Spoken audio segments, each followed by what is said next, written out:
Bismillahirrahmanirrahim. Assalamualaikum warahmatullahi wabarakatuh. Anak-anakku, hari ini kita akan belajar tema 2, subtema 1, muatan pelajaran bahasa Indonesia. Sebelum mulai, mari kita membaca bismillah terlebih dahulu. Bismillahirrahmanirrahim. Anak-anak, pada pembelajaran 1, kita akan belajar mengenai mencari informasi penting dari teks. Informasi adalah sekumpulan fakta yang menggambarkan sebuah peristiwa atau kejadian tertentu. Informasi dapat membuat seseorang mengetahui dan memahami sesuatu.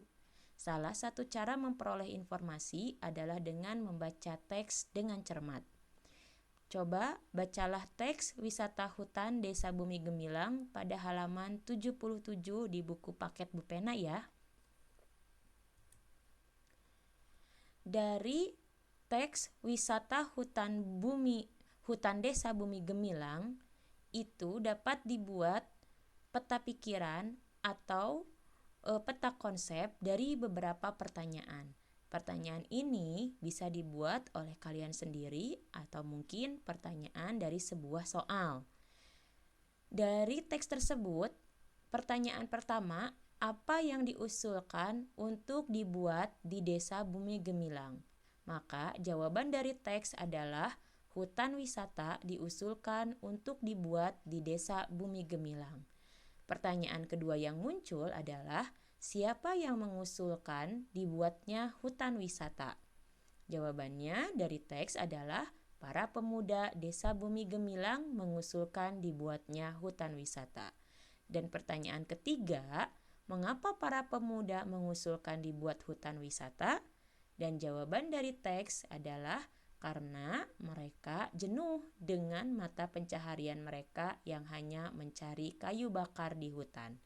Dan pertanyaan keempat, bagaimana cara Danar, salah seorang pemuda, memperkenalkan hutan wisata di Desa Bumi Gemilang kepada masyarakat luas? Maka jawaban dari berdasarkan teks adalah Danar mengumpulkan foto serta video pemandangan alam di hutan, lalu mengunggahnya ke sosial media. Selanjutnya pada pembelajaran 2 yaitu menjawab pertanyaan dan mengolah informasi dari teks. Dalam sebuah teks terdapat banyak informasi. Kamu dapat menggarisbawahi kalimat-kalimat penting untuk memudahkan menjawab pertanyaan. Ingatlah juga arah jawaban dari kata tanya yang diberikan. Terdapat beberapa pertanyaan yang harus kita jawab agar kita lebih memahami isi teks. Kata tanya yang biasa digunakan itu adalah apa, di mana, kapan, siapa, mengapa, bagaimana, dan berapa. Kata tanya apa, arah jawabannya biasanya ke nama-nama benda, sebab, akibat, judul, dan tema. Jika kata tanya awalnya di mana, biasanya arah jawabannya itu adalah tempat atau latar. Kata tanya kapan, arah jawabannya adalah waktu kejadian suatu peristiwa. Jika kata tanyanya siapa, maka arah jawabannya adalah tokoh utama dan tokoh pendukung pada suatu teks. Kata tanya mengapa, arah jawabannya alasan suatu masalah dalam teks. Jika kata tanya bagaimana, arah jawabannya adalah cara membuat, proses, urutan, pendapat, atau sikap. Dan jika kata tanya berapa, maka arah jawabannya adalah jumlah atau banyaknya benda. Pada pembelajaran 3, menyajikan informasi penting dalam bentuk peta pikiran. Nah, seperti contoh tadi, itu disebut dengan peta pikiran, ya. Informasi-informasi penting dari teks dapat disajikan dalam bentuk peta pikiran. Peta pikiran dapat dikatakan sebagai cara mencatat yang kreatif dan efektif melalui sebuah diagram. Diagram tersebut akan mempresentasikan ide-ide atau hal-hal lain yang berhubungan dengan ide pokok. Pembelajaran 4, menjelaskan cara memperoleh informasi dari teks. Ada beberapa langkah untuk memperoleh informasi dari teks. Langkah pertama yaitu bacalah judul teks terlebih dahulu.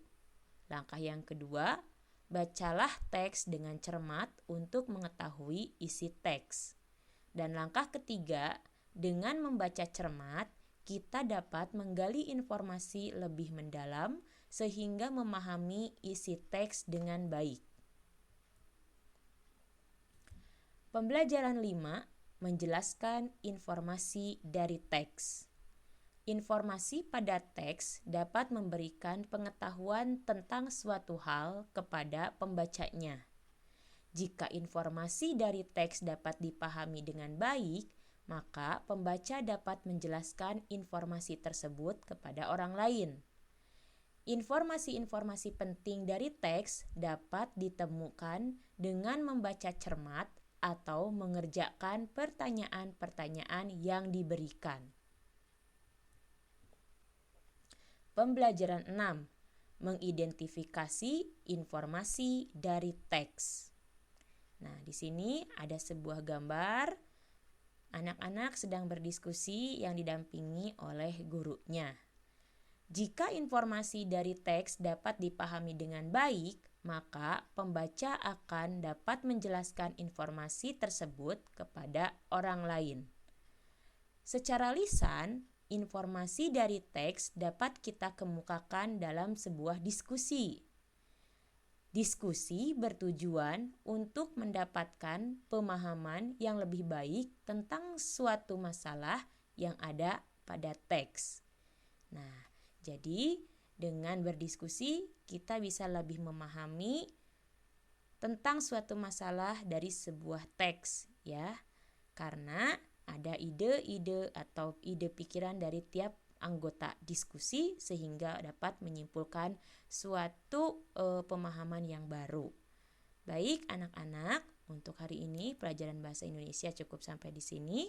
Ibu ucapkan terima kasih. Wassalamualaikum warahmatullahi wabarakatuh.